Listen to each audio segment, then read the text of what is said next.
I've learned to talk to myself instead of listen to myself. If I listen to myself, I hear all the reasons why I should give up. I hear that I'm too tired, too old, too weak to make it. But if I talk to myself, I can give myself the encouragement and words I need to hear to keep running and finish the race. Dr. James Gills.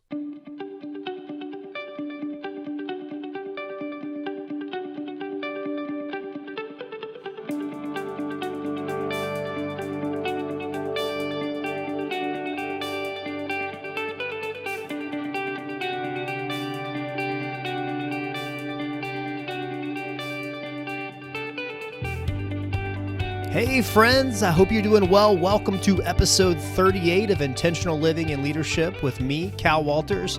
Thank you so much for being here today. If this is your first episode, we release a new episode every other Tuesday focused on how we can live a more intentional life, how we can inspire other people through effective and authentic leadership, and how we can make a positive contribution to the world. Thank you to all of you that reach out to me and let me into your lives on a regular basis. That means so much to me. One of the downsides to a podcast is I can't see you and I can't connect with you. So I love it when people give me messages and encouragement and help me connect with your journey. That makes this all worthwhile, knowing that your life is being impacted, even in a small way, by this show. We are in this together, and I hope that this community is a place that we can all grow together. Thank you also to everyone that I see sharing on social media, and thank you to everyone that has taken the time to rate and review this podcast on Apple Podcasts. That means so much to me. Doing that allows us to remain a top management podcast and to continue to grow so that we can be more accessible to more people and to make a bigger impact. I believe that every single person matters. Everyone has a purpose and a contribution to make to the world, and I hope that this can be a small part of your journey in that process. Today, I am extremely excited to share with you an interview with best-selling author and keynote speaker Jon Gordon. Many of you have probably seen his work or you've read his books. He's the author of 20 books, including 8 bestsellers, and he sold over 4 million copies of his books. A few of my favorites include The Energy Bus, The Power of Positive Leadership, and The Power of a Positive Team. Jon and his tips have been featured on The Today Show, CNN, CNBC, The Golf Channel, Fox and Friends, and numerous other magazines and newspapers. His clients include the Los Angeles Dodgers, Campbell's Soup, Dell, Publix, Southwest Airlines, Miami Heat, the Los Angeles Rams, Snapchat, BB&T Bank, Clemson Football, Northwestern Mutual, West Point, and many more. Jon is a graduate of Cornell University, and he holds a master's in teaching from Emory University. On this episode, we talk about how Jon has not always been a positive person. In fact, you'll hear how he grew up in a pretty negative environment and how he began to turn around his marriage and his life. We talk about specific actions that he took to be a more positive person. And we spend some time talking about self-belief and how we can deal with negative thoughts that we often have about ourselves. I think many of us can relate to that. We struggle with how do we deal with those negative thoughts that creep into our mind. We also talk about how he wants to be remembered, and we talk about the 2 new books that he has coming out, Relationship Grit and The Garden. For show notes on this episode, go to calwalters.me. While you're there, you can also sign up to be on my email list to get updates, newsletters, and podcast updates. So without any further ado, friends, thank you so much for being here today, and please enjoy this interview with best-selling author Jon Gordon. Jon Gordon, welcome to the podcast. I'm so excited to have you here. Great to be with you. This is such an honor for me to have you on the show, and I hope that you and your family are doing well during COVID. How's everything going for you guys? We're doing okay. I mean, we're healthy, so that's all you could ask, right? So we're healthy. I'm out here in California right now. I just flew from Florida out here because my daughter and my wife were here. Okay. My son's back in Jacksonville, so I'll be going back there in a couple of weeks. So we're just sort of going back and forth between our kids to make sure we spend time with both of them. That's awesome. Florida, California, that's not too bad between those two places. That's awesome. Well, I'd love to start, Jon, by hearing a little bit about your story. So you are now Mr. Positive. I mean, I would say that you write about positivity, you teach about it, you talk about positive leadership, which I love, positive teams. But as I've read your books and listened to your work, you haven't maybe always been that way. So I'd love to maybe start, for those that aren't familiar, by hearing your journey from perhaps being a little bit negative to really pivoting towards becoming a more positive person? It's funny when I hear that term, Mr. Positive, because I am not Mr. Positive. Uh, I don't want to be known as Mr. Positive because that's- even though I write about positivity and positive leadership and I have Positive University, right? mm, I am not naturally positive. I actually go towards the negative. I grew up in yeah. Long Island, New York, Jewish Italian family, a lot of food, a lot of guilt. My dad was a New York City police officer, undercover narcotics, shot a few times. So my dad was Mm. not very positive. He was a He's a very loving man, very loving dad, but just one of the most, negative guys on the planet. You get up in the morning, you'd say, "Hey, good morning, Dad." He'd say, "What's so good about it?" So I grew up in that kind of environment. And so where I naturally go towards the negative. So over the years, I had to really work at being positive. And it came to a head when my wife came up to me one day and she said, "I love you, but I'm not going to spend my life with someone who makes me so miserable. You need to change." And that began this path of becoming a more positive person. I wanted to stay married. I wanted to be more positive. I wasn't living the life that I felt I was called to live. I wasn't living with purpose. I was allowing fear and stress and negativity get the best of me. And so I knew that I needed to change. And that began this journey of changing. And once I started changing, that changed everything. Wow.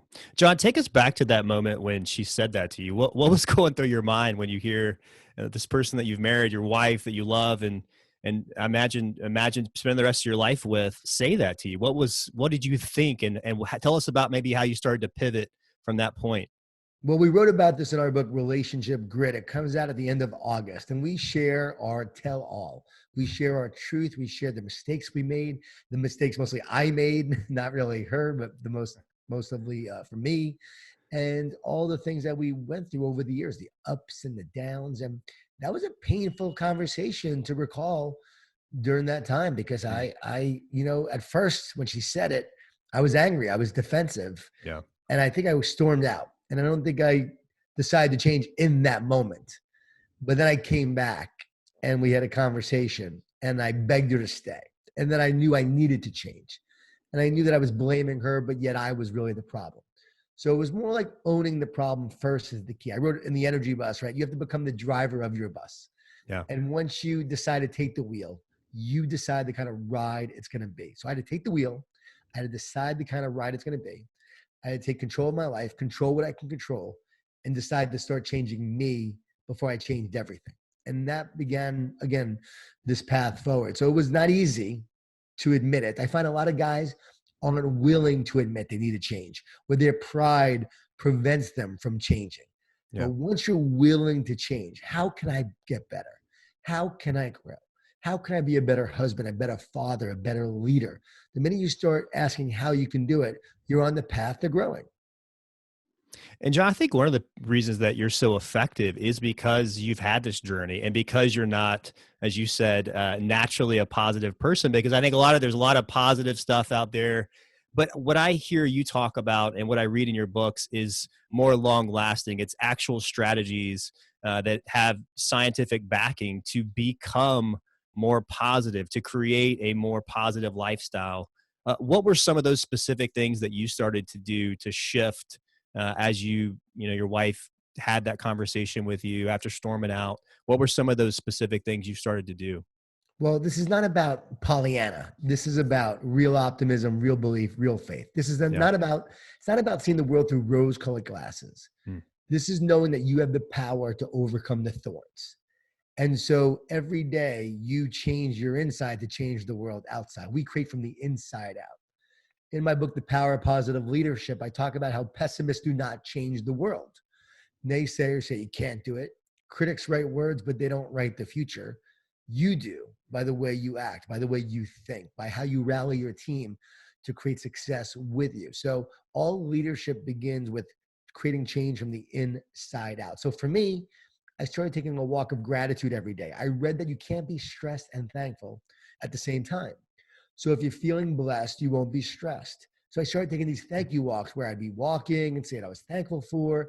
And I read that the more you do that, you're creating the fertile mind that's ready for great things to happen. You're flooding your body and brain with these positive emotions that uplift you rather than the stress hormones that slowly drain and kill you. And the more I did that, the mind and soul is like a garden. You weed the negative, feed the positive. Do it for a day, it doesn't do much. Do it for a week, you start to see a little bit of change. Do it for a month, a year. Wow, the garden starts to look really nice. Do it for 7 years. Do it for now about 15 years in my case, maybe even longer. That garden Wow. starts to look beautiful and magnificent. So every day you're weeding the negative, feeding the positive. Thank you walks, focusing on gratitude, focusing on opportunities instead of challenges. Like right now, we're in a major challenge. Okay, Yeah. how can I learn from this? How can I grow from this? How can I adapt? How can I innovate? What do I want to create now as I move forward? And the more we think about solutions instead of complaints, we move ourselves and our teams forward. And so it's funny how my work carried me from individual, right? How to get better individually to now building great teams and great organizations and great cultures. And that's what I do a lot of now for sports teams, as you know, Yeah. Fortune 500 companies, military, police departments, you name it. Because ultimately, to be a better leader, we first have to lead ourselves so that we can lead others. Do you still do those walks today? Oh, yeah, I do them all the time. I'm still feeding the positive every day. My Yeah. motto right now through all of this, because I've lost a lot of business, I'm still having to pay my team. Yeah. Money's not coming in like it was. The future can be pretty scary if you really think about what's going to happen coming forward. But I'm staying optimistic. I'm staying positive. But here's my motto: win today. Mm. Win today. Don't worry about tomorrow. Just win today. And then win the next day. And then win the day after that. And if I win each day, then I'm going to win the future. But I have to win each day first. Also, survive. Just survive this time as a company. In my health, survive. Advance. Let's advance. Let's move forward. Let's not look back. Let's look forward. We can't focus on what we've lost. We have to focus on what we will gain from this. We can become more during this time, or we can become less. What you focus on, you will create. If you believe your best days are ahead of you, they are. What you believe will determine ultimately what you create and the actions that you take as you move forward. So it's advanced, it's adapting, it's innovating. We just did our first virtual leadership training, our Power Positive Leadership Training. We've done a number of these physical events. This is our first one. In a month, we were able to adapt, pivot, That's put it awesome. together, had over 150 people. Wow. It was a great testament to my team, an amazing team that worked to put it together. But it was our innovation to say, should we do it? Yeah, let's do it. Let's go for it. Let's try it. Let's see what happens. So we were very nimble, adaptive, and we created that. So it's adapt. And then finally, it's thrive. So it's survive, it's advance, it's adapt, and it's thrive. Now, am I going to thrive this year? Most likely not, in terms of a business. I could thrive personally, but maybe not in the business. But everything I do now through the discomfort, through the growth, through the adaptation, will make it so that I thrive on the other side of this. So I'm going to be stronger because of this. I'm going to be better because of this. And so will we if we have this kind of mindset that takes us forward. Oh man, that's so good. And I think it highlights how we can always find something positive. We can always find some way to shift our mindset. Jon, take us on your walk. What are you thinking about? What are you doing? Are you asking yourself questions? Are you telling yourself things? What do you do on those walks? That's really simple. It's not even magical or mysterious. I can just take a walk, and while I'm walking, I just say what I'm thankful for. Hey, I'm thankful that I can walk. I'm thankful that I'm healthy. I'm thankful that my family's healthy. Thankful I'm married to an amazing woman. We celebrated 23 years yesterday. Wow, congrats. That's awesome. I'm thankful she didn't leave me when she should have. I'm thankful for that. I'm thankful that I get to do this work, that people reach out to me and ask me to do podcasts, to speak to their teams, to write these books. Thankful people read my books. So I'm just thankful I get to do this. I'm thankful that, again, that I have it each day to live. So you find these little things and it goes into the big things. And I'm going to be honest with you, my gratitude walks turn into walks of prayer. So I do gratitude first, but then I pray. And I really say, God, I trust in you, God. Like, I can't control this by myself. On my own, I am fearful. With God, I am faithful. And I know my faith in God doesn't make life easier. It makes me stronger. So I stay faithful on the journey. And that's been really big for me too over the years, is I found faith. So on these gratitude walks, God started coming in on my walks. And he started speaking to me in so many ways, book ideas, different things I was supposed to do, a lot of clarity about my life, my purpose, why I was here, what I needed to do next. And out of that, I started to live that way every day and start to change me. So faith is a big part of my journey as well. And that's why I think I have become so positive. I wouldn't be this positive on my own. And one last question. I'm sorry for all the questions about the gratitude walks. I'm just so curious. Do you do them in the mornings, the evenings? Do you have a certain time of day that you do them? So I used to do one a day, but now Okay. during the whole COVID thing, I'm now doing one in the morning, one at night. So I'm doing two a day for sanity. That's awesome. My wife and I and my daughter, we have been walking all over Charlottesville, Virginia. That is also what's keeping us sane. Isn't that I great though? Like things Yeah. you would have never done in the Yeah, past, but that you're totally. not doing. Yeah. We could adapt in so many ways. And if we look at this, yes, it's been sad. Yes, there are people that have lost their lives. I've lost both my parents. So I know what it's like to Mm, lose a yeah, loved one. And so that's not positive, but there are positive things that can sure. come from this. And you always have to find the positive for the way forward. And so my son is home from college. He's a sophomore. I've been home. I'm usually traveling all over the place. Yeah. He's usually traveling for tennis and college and so forth. So we don't spend a ton of time together. Well, now we're spending a lot of time together. And I knew he needed to get his life on track, back in order. So I'm literally coaching him every day. I'm driving him Mm, I'm on him, but in a loving way, but a challenging way. I'm loving tough. Love must come first. Tough love only works when love comes first. You got to love them first. Once they know you love them, you earn the right to challenge them and push them. But I'm doing that. And I could see over time, the last few months, our relationship has become so much mm, stronger and it will be stronger for the rest of our lives. So for me, that's been the greatest opportunity in this challenge and the greatest yeah. blessing. And if this doesn't happen, I don't have that kind of relationship with my son. So again, I'm finding the big positive in this. And I would personally, I wouldn't want anyone else to go through this. I would personally go through this again for that relationship. I'm with you, John. I'm same. We have these trails behind our house that I honestly didn't even know existed until this happened. But my daughter and I have been going out to these trails. We've been hiking. All of a sudden she loves to hike. We've been looking for four-leaf clover. I mean, all these little things. It's just a matter of slowing down and to your point, seeing the positive. But there's so much, and I know it's a tough time for so many. But I love that, John. I think that's great. One thing I wanted to ask you about is self-belief, because I think a lot of us, it's one thing to be negative outwardly. I think sometimes we're so negative towards ourselves. And I've heard you tell your story about you went to college pre-law. Your parents expected you to become a lawyer. That was kind of the general expectation, and then you didn't. And I'm just curious, what would you tell people who perhaps are going down a different path than the expectations of their parents? And also, how do we cultivate a positive self-belief, like in terms of just the things we tell ourselves and the things we believe about ourselves? Well, one is you have to live the life that you are called to live, not what your parents want you to live. And so the biggest regret is that we lived a life that what people expected of us instead of what we wanted for ourselves or what we felt in our heart. So don't listen to the critics. Listen to your heart that knows you were born to do this. It's about what you're called to do. It is your life. I don't want my children to be what I want them to be. I want them to be everything God created them to be. And so I want them to live their purpose, their destiny. And so as a parent, we need to give them the permission and the possibility to go after their dreams. And the same thing for ourselves, right? We have to live the life we're called to live. So it's what we want to teach our kids, but we have to show them that this is how it's done. We have to actually set the example. So for me, it's being bold, it's being courageous, it's being daring, it's being optimistic, and it's being faithful that you're going to go after this and you're going to try to make it happen. I mean, I second mortgage my home, $20,000 in credit cards to open up my first Moe's Southwest Grill burrito place. And I knew I needed to do that to then provide enough income that would allow me to write and speak. I had to take one action to hopefully lead to this goal and dream.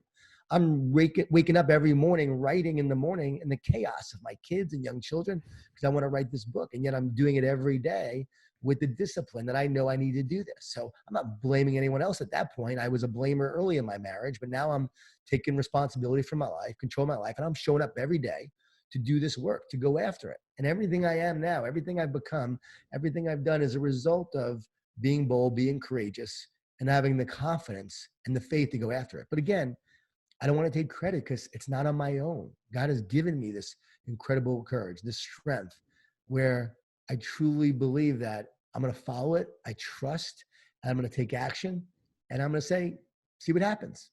And I have failed on some things and I've succeeded on others. But every time you're failing, you're not failing, you're becoming. But back to your thoughts. Do your negative thoughts come from you? Let me ask you that, Cal. Do your negative thoughts come from you? Mm, that's a good, uh, Most people say yes. yes, they do. Well, you said, earlier, right? These thoughts that you have and self-doubt. There's no such thing as self-doubt because your negative thoughts are not coming from you. Who would ever choose to have a negative thought? Mm, You would never choose a negative thought, right? So right. where are they coming from? They come from consciousness. No one has ever found a thought inside of a brain. The brain is the hardware. It's where activation happens. Consciousness, the mind is the software. It's like the internet cloud. And we're always downloading thoughts from consciousness to our brain. When you're sleeping, dreaming or having nightmares, are you choosing those thoughts, No. those dreams? No. This Yeah. just blows people's mind when they think about it, right? No. So you're not choosing those thoughts. They're always coming in. The key is to understand those thoughts are not coming from you. It's a spiritual battle. And there is a battle going on. And the negative thoughts want to sabotage you. Because why would we have thoughts that we're not enough, that we're not going to be successful, that our future is hopeless? That wouldn't come from us. And people say, well, you've heard them before from other people. People have those thoughts even when they come and grow Yeah, up in a 100% positive environment, right? absolutely. We're Yeah. always attacked in the place of our identity Mm, of who you are. Mostly a lot of times as a man, right? I'm a man, I have this identity. I'm attacked in what I want to become in my performance. And I work with a lot of professional female athletes and they feel the same way. They want to be successful. They want to perform well. So they get attacked in the place of their identity. So you'll be attacked there. So the negative thoughts are not coming from you. Once you understand that, don't believe the lies that they tell. Instead, what you want to do is speak truth to the lies. And the best advice I ever heard is from Dr. James Gills, the only person on the planet to complete 6 double Ironman triathlons. That's wow. double Ironman. Do one, and then a day later, do another one. Last time he did it, 59 years old. That's He was asked insane. how he did. He said this: I've learned to talk to myself instead of listen to myself. He said, if I listen to myself, now he's saying myself, but if I'm listening to the negative thoughts, the fear, the doubt, the complaints, they tell me I can't finish this race. There's no way I'm going to be able to do it. But if I talk to myself, I could feed myself with the words and the encouragement that I need to keep on moving forward. So that's our recipe. Don't listen to the negative thoughts. Talk to yourself with words of encouragement, with belief, with faith, with trust that I'm going to move forward.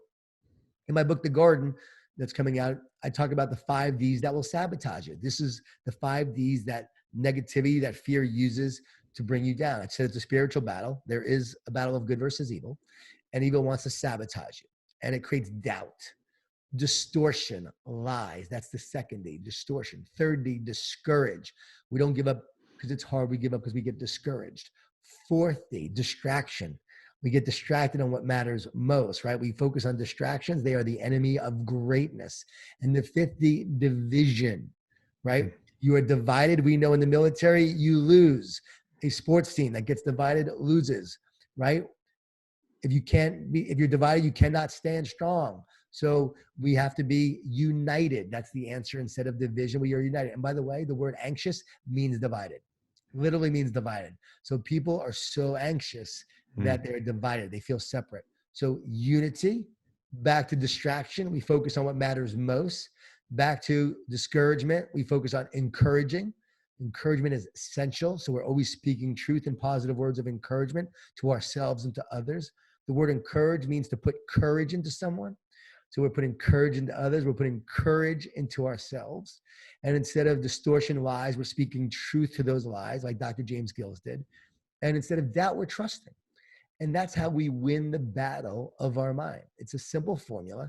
But once you understand how the battle is being waged, you can now win the battle. Once you know the enemy's game plan, you can counter it with a better game plan. Well, that's what I do. I give you the game plan, understand how the battle is being waged so you can win the battle. And it's so clear. You can see it play out. You can see it everywhere. No matter what religion you are, you can see this playing out, and it makes so much sense. Don't you think? Totally. Yeah. And oh man, Jon, that's just so incredible. Some of those nuggets. And I think back to what something you said earlier. It is often our own mindset, our own thoughts that hold us back from doing what is our God-given purpose in life, to go out and do and pursue that courageously. So I think that's so important. So often it's those negative thoughts that we believe about ourselves that Right. So, hold so us. the thought comes in, the thought's coming in, you think it's from you. So you believe it. Yeah. Then you reinforce it. Yeah. Then you even speak it out loud. Right. Then you feel guilty and shameful for having those thoughts and you beat yourself up. Yeah. The enemy knows he can't beat you himself. So what does he do? He gets you to beat yourself. Yeah. Your job is to understand every negative thought is not from you. Stop believing them. Stop saying them. Stop reinforcing them.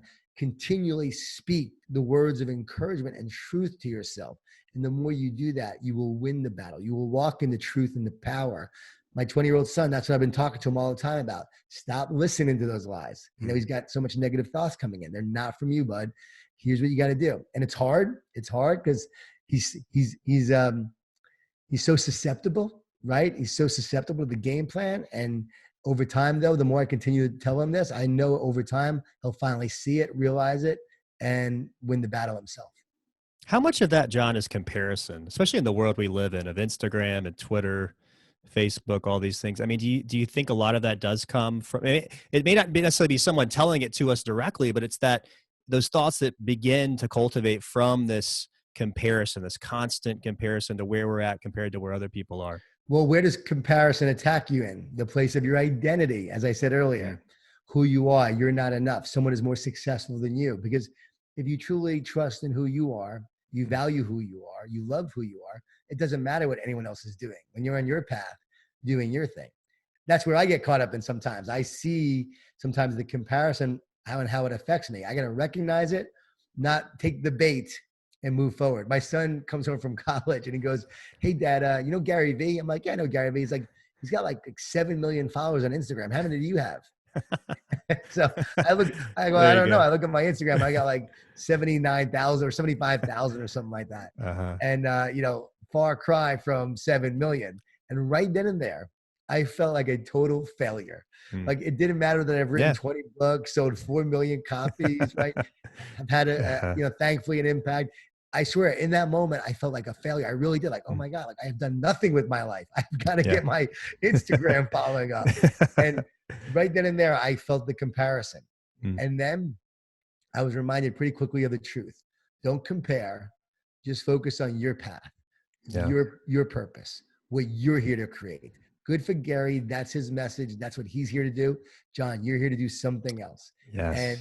And now build your platform to reach more people with your message. So is it a motivation? A little bit, but not in a bad way. Now it's motivating in a good way to have more purpose, to share more encouragement, to do this work. And so it would have been very easy to go down that path because I felt that way for maybe about a couple hours until I turned it around. But that feeling was the worst feeling in the world. So I tell a friend this, and my friend said, "Hey, Jon, think about that. Think about the success you've had. Now think of a young person who hasn't had much success. Yeah. And they see someone else being successful. If you felt that way, imagine how they feel and how it's affecting them." Woo!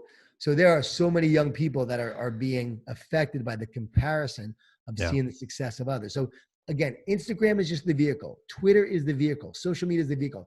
It's not the main source. The main source is the battle, the spiritual battle of good versus evil. And evil will always get you to focus on comparison rather than your purpose. It will get you to focus on the success of others rather than your own success. It will get you to be bitter instead of focus on you to get better. So you have to see how the battle is playing out. And I share more of that in the garden and explain the whole principles and concepts.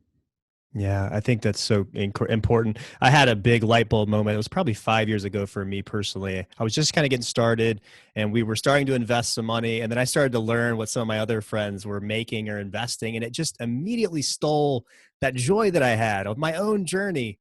And I listened to this awesome sermon by Andy Stanley. And he talked about how, you know, there's no win in comparison. It's like chasing after the wind. And a lot of this, what you're talking about, Jon, is exactly what he talks about as well. So I love that you're speaking that. I think I would just also make one last point, and you've already made this point, but I just want the audience to really hear this. Sure. You have the choice whether or not to believe those thoughts. You have the choice. You don't have to believe everything you think. And I think that's critical. Jon, one last question as we're wrapping up. So often we focus on the things we're against. And I'd like to ask you, what would you like to be remembered as being for? Love that. I'm for other people. I root for people to be successful because I know that people who create success help others create more success. So I root for people to be successful. I want to be known for encouraging others. Like that's my big thing. I want to encourage others to help them become all they're meant to become. At the end of the day, my mission is to encourage as many people as possible, one person at a time.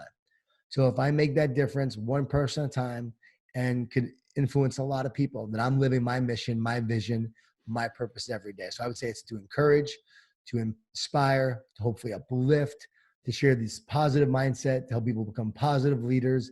And I'm for people being all that they're meant to be instead of allowing the fear and the doubt and the negativity to keep them from their purpose and their passion and their destiny. I love that, Jon. Well, you're doing it. You're doing great work. Keep it up, man. Real quick, as we're running off here, tell us real quick about the books that are coming out. I know you got The Garden coming out and Relationship Grit. Yep. When can people find those? Garden comes out at the end of June. Don't know when this is going to air, but okay. The Garden comes out at the end of June. But we are allowing people to join the launch team now. And if they join the launch team, which they could just find on social media, we're sharing it there. They join the launch team. They order the book, they pre-order it, and then they get a copy to read right now. So they get an electronic copy to read right now. Because I didn't want to wait till the end of June. I know a lot of people are struggling with negativity right now and with anxiety and fear and stress. So we said, all right, let's get this out now to make an impact. So this was a simple way to do that. Relationship Grit comes out at the end of August. Okay. We know a lot of couples that are struggling right now. They're spending a lot of time together. Yeah. On the humorous side, I asked my wife on a scale of 1 to 10, how much do you like to be married to me? She said, pre-COVID or now. And so, but we had a week apart, her being in California, me being in Florida until I came out here, and she likes me again. So that's good. So, all right. But I know, but on a serious note, yeah, couples are struggling right now. Yeah, for sure. And so we really want to get that out too, to help couples stick together, stay strong together, go through the adversity. And I'm telling you, my wife should have left me. If we could stay together, then anybody could stay together. If they really commit to it and they know that they're supposed to be together. We know that some people are meant to probably not stay together. Some are not meant to. There are a few that are not meant to. This is the book for those who should still be together, but for this, they would actually break apart and they would divorce and they would divide and they would end their marriage. So if we can help people that should stay together, that's our mission. You know what's so cool? One of my workshop leaders, her and her husband read the book. They asked for an early copy because they were really struggling. They were living in different houses. The husband read it, identified with my struggles, my overcoming, really saw like how much I changed, saw his own issues and what he needed to deal with. And he asked for her to come back. And he had a eureka moment. And he had a faith moment that changed his life. And now they're back together. So the coolest thing is that you can impact someone in your own life like that, like on your team. Wow. So our hope is that it will impact relationships and families as a result of that. So those two are coming out. People can find me at jongordon.com, jongordon.com, Twitter, Instagram, and so forth at jongordon11. And I'm always sharing encouragement or information on the books and so forth. Yeah, I love following you on all your social media, Jon. You do great work. And I'll put all the links to these books at my website, calwalters.me. Jon, thank you so much. Keep up the great work. And I sincerely enjoyed getting to hang out today. I appreciate it, man. Hey, thanks, Cal. I know you're in the military. I know that you have a lot of military listeners. I just want to say thanks to them. They're the heroes. I am not a hero at all. When I think of heroes, I think of them. My grandfather served in World War II, stormed the beaches of Normandy, was shot in the neck. Wow. He went to Manila to recover, went back into the war, from what I understand, actually went back, comes back, and my mom had not been born yet. And he and my grandmother had my mom. If he dies, I don't exist. And the fact that he made it out and lived, I now exist. Wow. And so I think of him, I think of you all, the way you serve and the way you sacrifice. I write books. You live these principles and share them every single day by the way you live your life. So just thank you so much. And I just want you to know, and your listeners to know, I appreciate them. All right. God bless. Thanks, Jon. Hey, friends, if you enjoyed that interview as much as I did, please share it with someone in your network, someone that you know. Who knows if it might help someone you know be a more positive person or adopt a more healthy thought life. No matter how strong and put together that we look on the outside, we all struggle with negative thoughts at times. As you head out today, I just want to encourage you to spend some time thinking about what you think about. This is called metacognition. As Jon said, our thoughts don't come from us, and we have a choice how we react to our thoughts. We don't have to believe them. Begin today doing more talking to yourself maybe not out loud, then listening to yourself. Filter those thoughts that come in and ensure that your own self-talk and affirmations are positive. Another awesome tool or habit that you can try is to begin your day with some affirmations, things that you tell yourself that are positive and true to begin your day so it's on the forefront of your mind. For example, I begin my day saying, I am a child of God. I am created for a purpose. I have the opportunity today to love those around me and help someone that is hurting. I'm thankful for my health, my friends, my family, my safety. I do not take for granted the small things.